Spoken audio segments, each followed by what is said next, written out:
L'idéal, ça serait d'avoir le système qui coûte le moins cher en ressources et en énergie et qui consomme le moins et qui apporte le plus grand confort.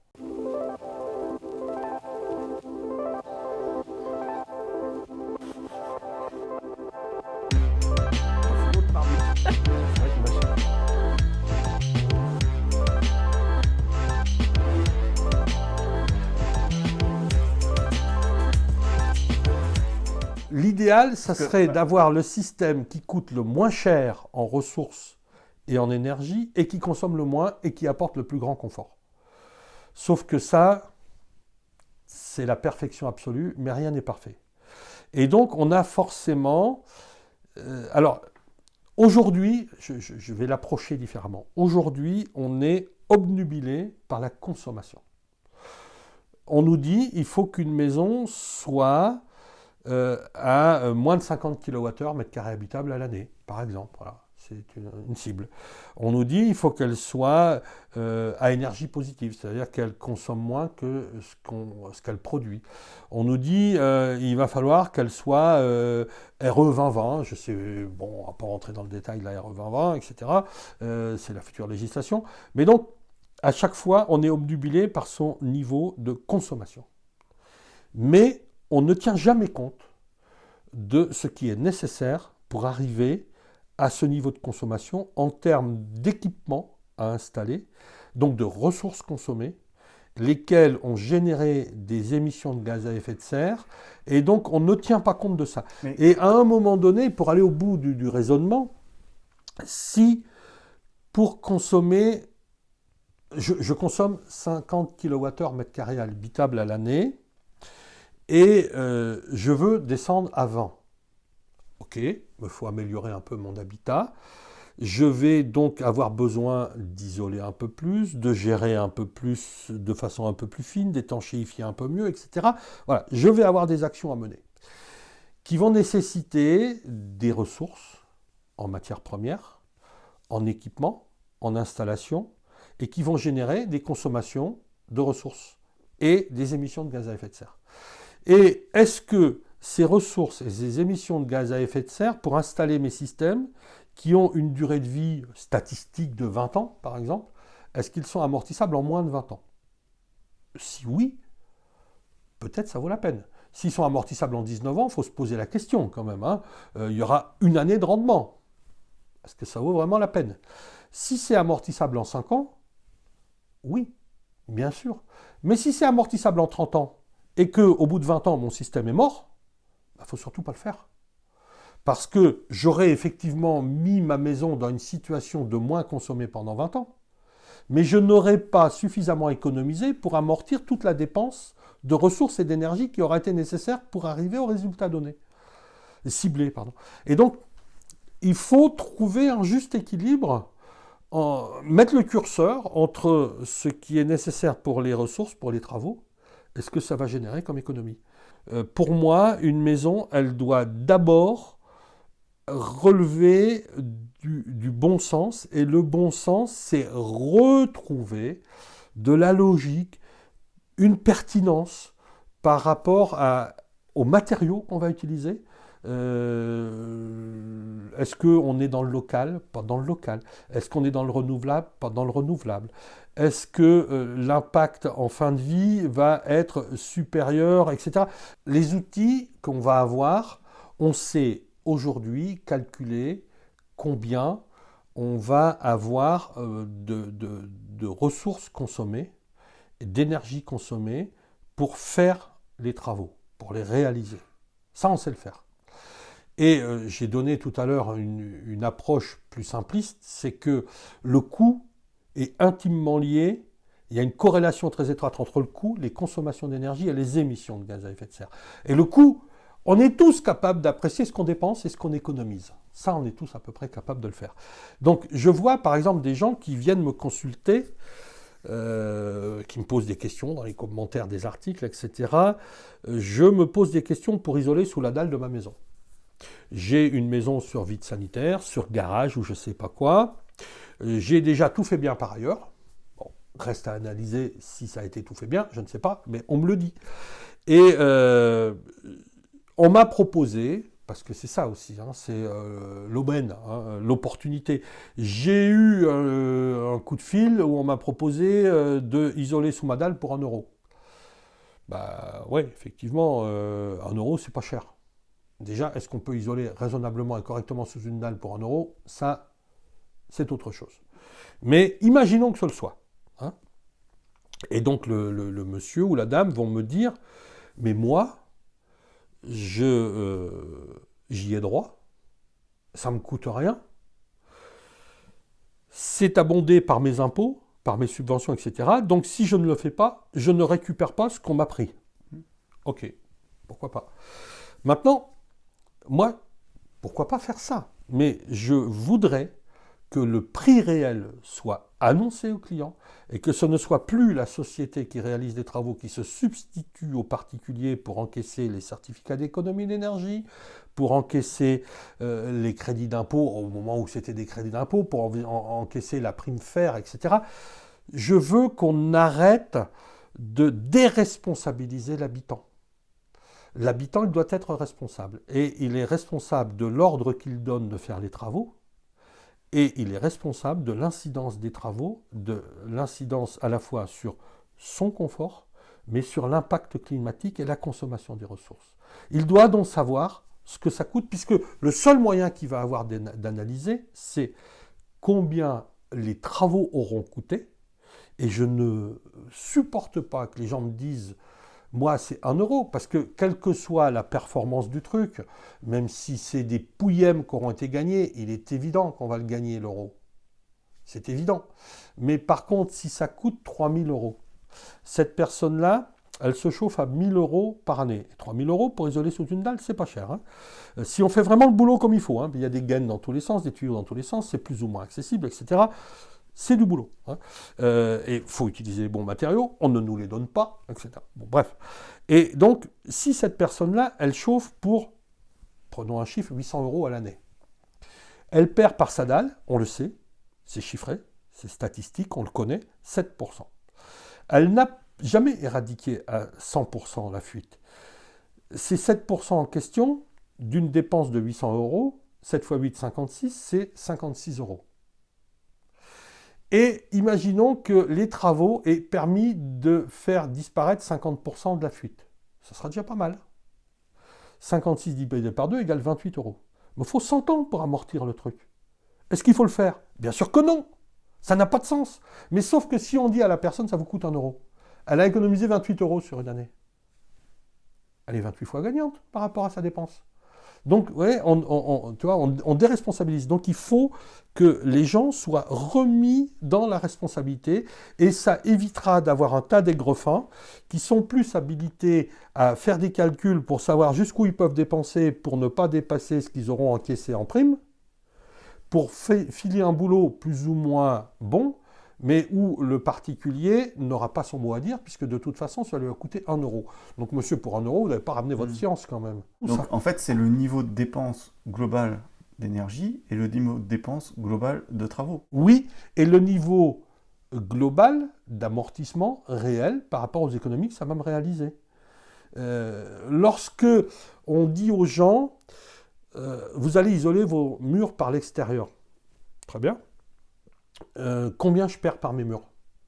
Une maison totalement non isolée, où rien n'a été fait, on sait que les fuites par les murs, statistiquement, c'est toujours des statistiques, hein, mais on ne vit que sur les statistiques de toute façon, hein, c'est 25% des fuites.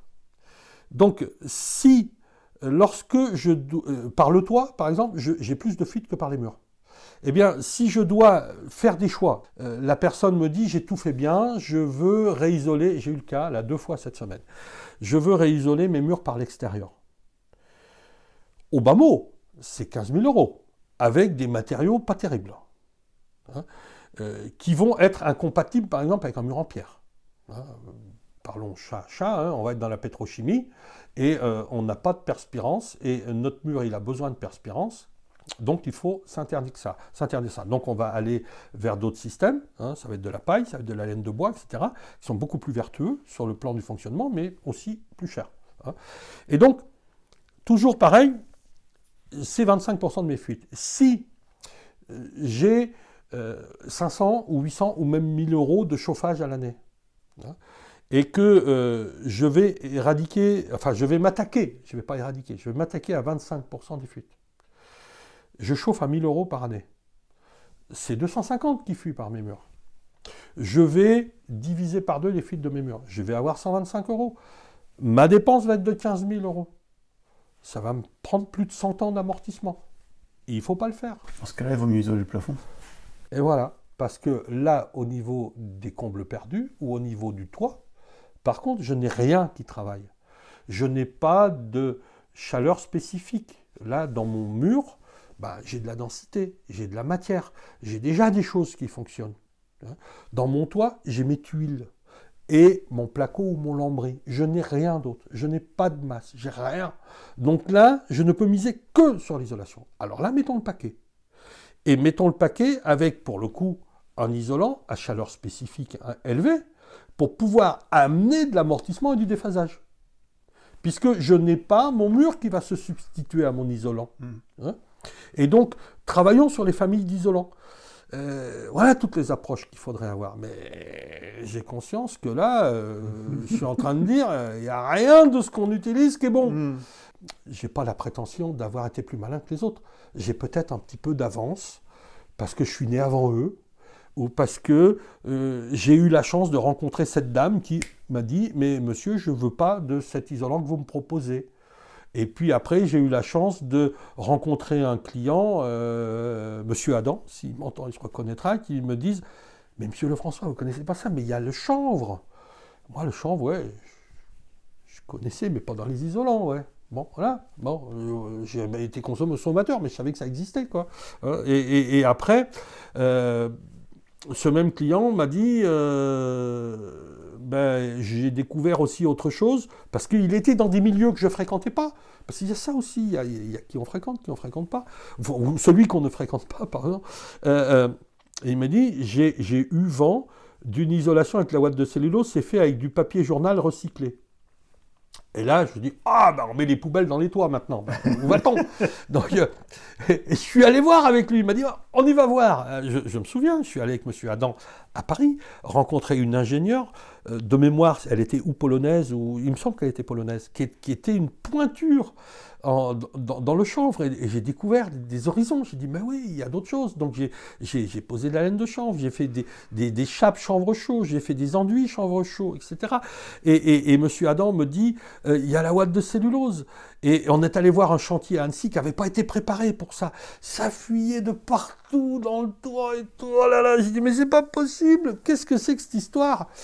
Et heureusement, le technicien qui était là m'a dit, vous savez, le toit n'a pas été préparé pour, donc on est dans de mauvaises conditions, etc. Mais si vous voulez, vous venez sur Suisse, je vous ferai voir des toits qui ont été préparés pour ça, et vous verrez, c'est pas du tout. Et je suis allé, et j'ai visité, et j'ai dit, oh, mais mon Dieu, voilà, il y a autre chose, quoi.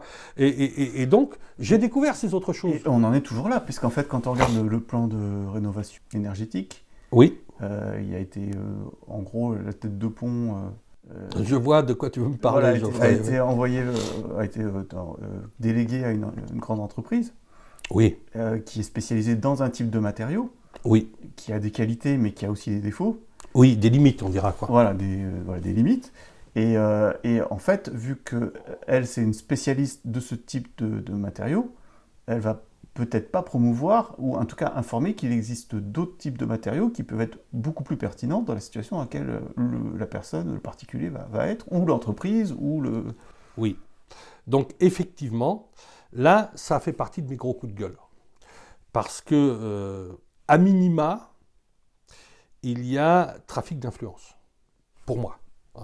Parce que le gouvernement, à juste titre, dit il y a des passoires énergétiques. Alors pas à juste titre, il dit des passoires énergétiques. Il devrait dire à juste titre, il y a des habitats inconfortables. Ce qui éviterait d'avoir cette notion de passoire, de fuite, d'isolation, etc. Ça influencerait différemment. Et donc, malgré tout, il y a ces habitats inconfortables.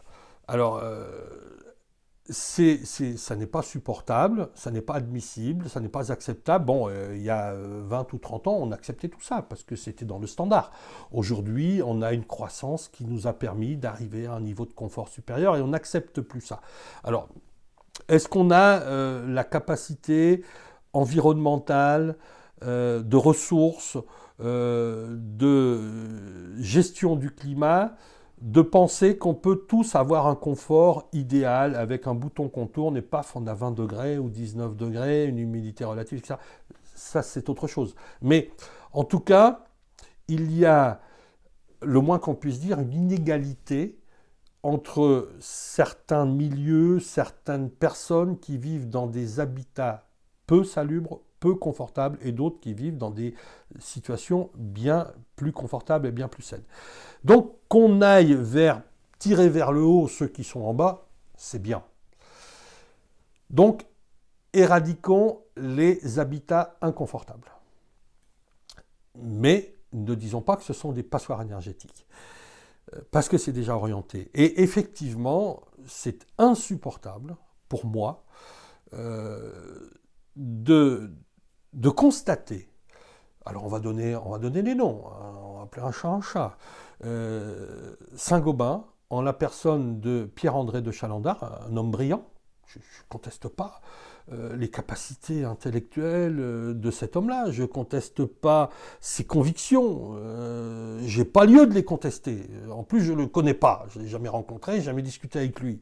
Il a écrit un bouquin pour dire tout le bien qu'il pensait d'aller vers les systèmes verts, etc., etc., etc. N'en demeure pas moins que, comme tu le dis, le cœur d'activité de cet industriel, parce que c'est un des plus beaux fleurons de l'industrie française au CAC 40, un des 5 leaders mondiaux de la production de verre, etc. Donc c'est pas un nain quand même, quoi. Hein.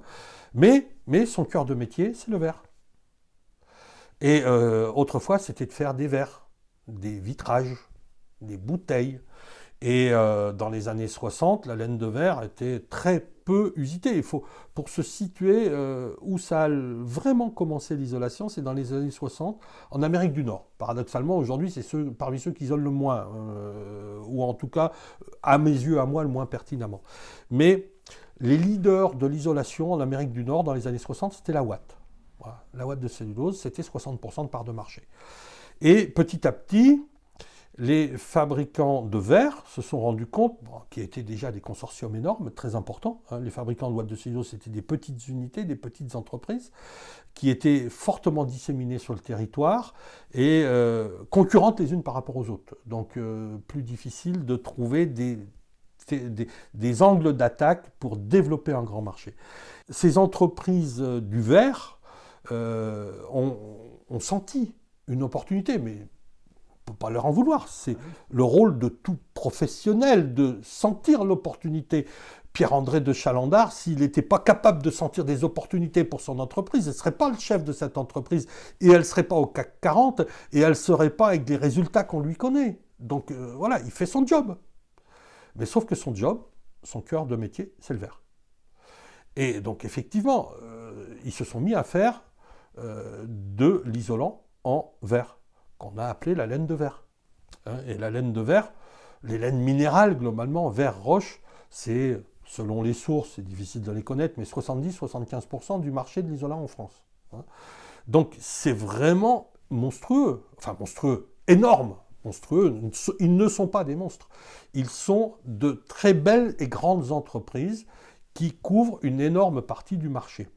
Et prendre cette entreprise pour lui donner le leadership d'un plan d'éradication de bâtiments inconfortables ou insalubres, c'est forcément donner les clés du camion à quelqu'un qui va avoir tendance à transporter dans le camion ce qui l'intéresse.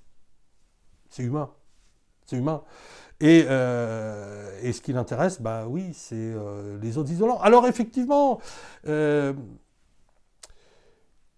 ils font aussi du polystyrène, du polyuréthane, ils font aussi de la laine de roche, ils se sont intéressés aussi à la laine de bois, ils s'intéressent à tout un tas d'autres choses. N'en demeure pas moins que quand moi je regarde leur bilan, l'immense majorité de leur chiffre d'affaires et de leurs bénéfices, c'est lié à leur cœur de métier qui est le verre. Et donc forcément, il y a un biais. Ben, il y a un biais. Et les laines de verre qui sont des matériaux d'excellents isolants. Mais moi, je ne vais pas dire que c'est un mauvais isolant, sûrement pas. C'est un excellent isolant. Quand on a un lambda qui se situe à 0,030 pour les meilleures laines de verre, pour les gens qui savent ce que c'est qu'un lambda, c'est exceptionnel. Une ouate de cellulose, une laine de bois, c'est 0,036, 37, 38, 40, sachant que plus c'est bas, mieux c'est. Et que les meilleurs isolants que l'on connaisse aujourd'hui, en dehors du vide qu'on génère, mais qui génère d'autres soucis, hein. Mais ce sont les polyuréthanes, on est à 0,023. Donc la différence entre un 0,023 pour un polyuréthane, un 0,040 pour une ouate de cellulose, qui est ce que j'ai le plus mis en œuvre, si on s'en tient au lambda, plus c'est faible, mieux c'est, un polyuréthane est infiniment meilleur qu'une ouate de cellulose. Et comme la laine de verre n'a pas de chaleur spécifique intéressante, elle en a une, mais je vous disais tout à l'heure, c'est 850 joules par kilo pour un Kelvin, quand du bois, c'est 2000. Donc c'est infiniment moins bon. Une ouate de cellulose, une laine de verre dans des combes, c'est 12 à 14 kg par mètre cube. Une ouate de cellulose, c'est 28 à 30 kg par mètre cube. Une laine de bois, c'est 35 à 40 kg par mètre cube. Donc on a plus de chaleur spécifique, on a plus de densité, on a donc plus de capacité au-delà du lambda à amener du confort. Si je suis Saint-Gobain, si je suis Pierre-André de Chalandard, je ne suis ni l'un ni l'autre, mais qu'on me confie les clés du camion, avec toute l'honnêteté que je peux avoir, je dois des comptes à mes investisseurs. Je dois des comptes aux banques avec qui je travaille. Je dois des comptes à mes commissaires aux comptes, à mes rapporteurs, etc. Donc je me dois, et si je ne favorise pas à minima un peu la laine de verre, on va me dire, mais pourquoi vous avez accepté cette charge de travail qui est venue en sus de votre activité de PDG de Saint-Gobain, qui est au CAC 40, qui vous occupe déjà à plein temps, et vous venez en plus prendre une activité qui ne rapporte même pas au groupe. Donc, quelque part, vous desservez le groupe en acceptant cette activité-là.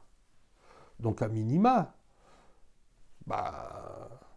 glisser un petit peu, savonner un peu la planche de 2 ou 3 autres, quoi.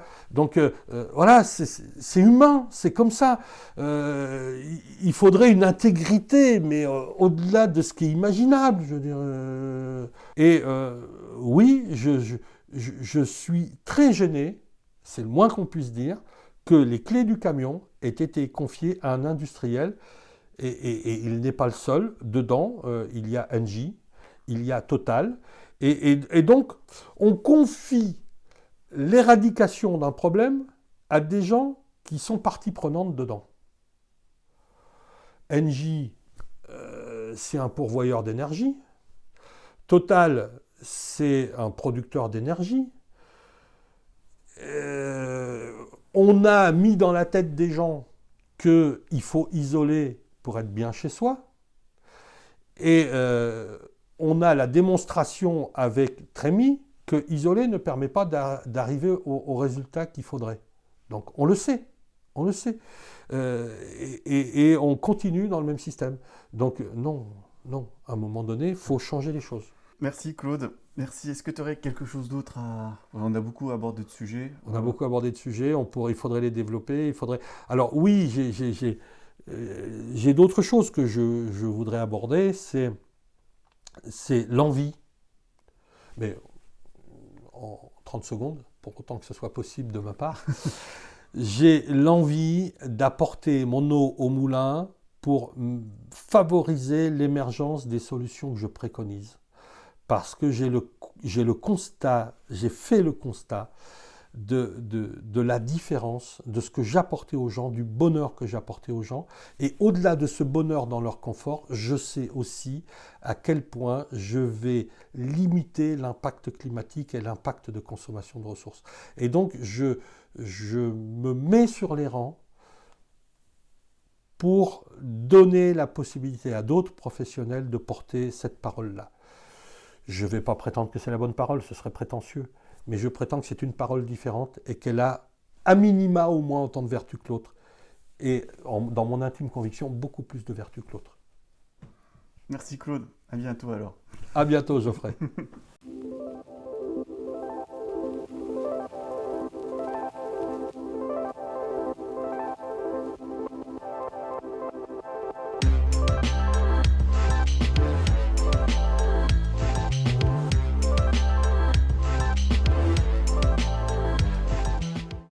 Eh ben, on va aller manger, hein.